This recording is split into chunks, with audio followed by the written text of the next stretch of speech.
예, 고맙습니다. 서울 관악을 정태호입니다. 우리 통계청장님, 미국 예일대학교는 에이즈 제약 특허를 가지고 바이오팜 트러스트라는 데에게 맡겨서 1억 불을 받아서 새로운 연구시설에 투자를 하고 그런답니다. 그런데 우리나라 대학교는 또 연구기관들은 그런 특허들을 유지할 능력이 안 돼가지고 또 돈이 많이 들어가니까 포기하는 일들이 많대요. 그러니까 이제 이런 걸 보면 우리나라가 아직 IP 금융이 충분히 성숙되어 있지 않다. 그런 문제의식을 가지고 질문을 드리겠습니다. 첫 페이지 보여드릴까요?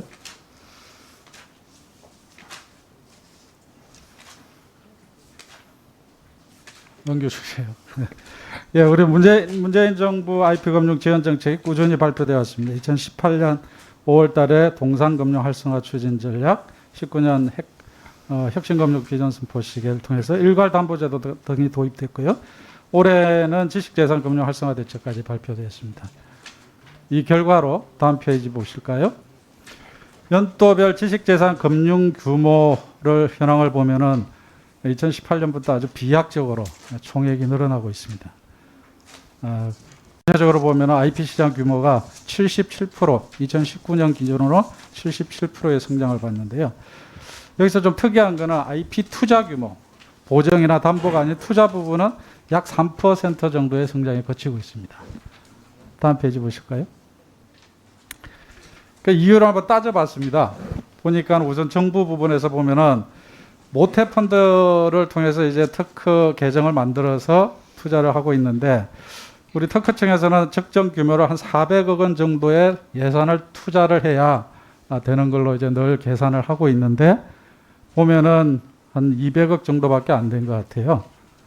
이게 이제 400억이라는 거는 특허를 보유하고 있는 6만 개 기업의 0.1%인 60개 정도 기업의 약 7.5억 정도를 계산해서 400억이 계산이 나온다 그럽니다. 다음 페이지 볼까요?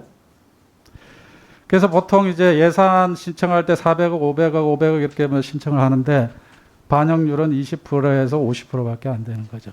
그러니까 이게 이 기재부가 이 IP 금융에 대한 이해도가 좀 떨어지는 게 아닌가, 저는 그런 생각이 들고 특허청이 좀 더 노력을 해야 되겠다 이런 생각이 듭니다. 다음 페이지입니다.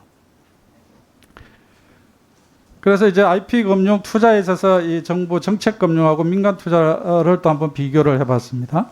그랬더니 공공 부분이 80% 정도를 차지하고 민간이 20% 정도밖에 안 돼요. 그러니까 민간 부분이 상당히 취약한 거죠. 다음 페이지 볼까요? 그래서 왜 IP 투자에 대한 이 민간의 투자가 적을까 이렇게 분석을 해보니까 이 전문가 의견입니다. 우선 IP를 투자 자산을 인식하지 못하는 부분이 있고, 또 이 IP 정보의 취득의 한계가 있고요. 그다음에 전문가가 부족하고 성공 사례가 많지가 않다. 이런 지적입니다. 그래서 다음 페이지 볼까요? 제안을 드립니다. 우선 모태펀드 특허 계정 출자액을 반드시 400억 이상으로 좀 늘리실 필요가 있겠다. 그렇게 할 뿐만 아니라 국가재정법을 개정을 해서 특허 수수료 우리 잉여분을 일반회계로 전출을 하고 있는데 일본이나 미국처럼 금지시키는 그런 노력이 필요하겠다는 거고요. 두 번째로는 IP 가치를 평가하는 정보 시스템을 원스톱으로 할 수 있는 그런 시스템을 구축할 필요가 있겠다라는 겁니다. 지금 예를 들면 특허청, 기술보전기관, 한국발명진흥회 등등등 각자 이것들이 있어가지고 일반 투자자들이 접근하기 상당히 어렵다고 합니다. 싱가포르 같은 경우에는 그런 것들을 통합적으로 운영하는 그런 사이트가 있다고 그래요. 예를 들면 IDEAS라는 프로그램인데 참고해 보시면 좋을 것 같고요. 그 다음에 또 하나는 아마 이거는 특허청도 노력을 하고 있는 것 같습니다만은 소규모 IP 전문 신탁업을 도입할 필요가 있겠습니다. 그러려면 이제 자본시장법을 시행령을 개정해야 되는 문제가 있죠. 지금은 이 자기 자본 비중이 기준이 60억인데 이걸 40억으로 또는 만 20억으로 낮추는 이런 노력이 좀 필요할 것 같은데 아마 금융감독원이 반대할 겁니다. 그래서 이런 제안을 드리는데 한번 특허청장님 의견 말씀해 주십시오. 예, 의원님 말씀하신 대로 우리나라 지식재산 강국이 되려면 이 IP 금융이 커야 되고요. 아까 말씀하신 대로 저희가 지난 2, 3년 동안 한 2배 정도 커졌습니다. 근데 또 지적하신 대로 그게 이제 대부분 다 담보나 대출 쪽이었고 사실 투자 쪽은 그렇게 많이 안 일어나는 게 사실입니다. 그리고 그 지적을 해주셨듯이 이제 그러한 이유들을 보면 아직까지 우리가 그러한 역사도 좀 짧고 또 이런 성공 사례라든지 전문가가 많지가 않습니다. 또 이거는 사실 우리나라만의 문제는 아니고 전 세계가 이 IP를 대상으로 투자를 하는 것은 전 세계가 다 사실은 고민을 하고 있고 사실 무형자산이라고 하는 부분이 실제 기업의 가치를 결정함에도 불구하고 사실은 유형자산 중심으로 이렇게 투자가 이루어지고 있는 것이 사실 현실입니다. 의원님 이제 세 가지를 말씀을 해주셨습니다. 이제 첫 번째 이제 특허 개정을 늘려야 되는 거는 이제 전에 한 2006년도만 해도 550억 정도 저희가 했었는데 계속 사실 줄었습니다. 줄었고 그거를 저희가 이제 좀 늘리는 노력을 계속은 하고 있고 그걸 기재부랑 하고 있습니다. 이제 의원님이 말씀해주신 이제 이 일반회계에 대한 전출 금지 부분을 말씀을 해주셨는데 저희도 물론 이제 그 일반회계로 가는 거를 다 잡아가지고 이렇게 좀 특허 개정으로 해서 많이 투자를 하면은 물론 저희도 이제 좋습니다. 그래서 사실 기재부랑 그 일반회계 전출 부분을 계속 줄여는 오고 있습니다. 계속 줄여는 오고 있는데 이제 공자기금 뭐 이쪽에 또 저희가 나가는 부분이 있어서 일단 그 부분은 저희가 기재부랑 계속 협력을 해서 저희가 그 일반 전출을 좀 줄이고 특허 개정을 좀 늘리는 쪽으로 협의를 좀 해나가는데 금지는 저희가 보니까 또 찾아보니까 일반 조달 특별회계라든지 등기 특별회계는 그대로 아직도 하고 있기 때문에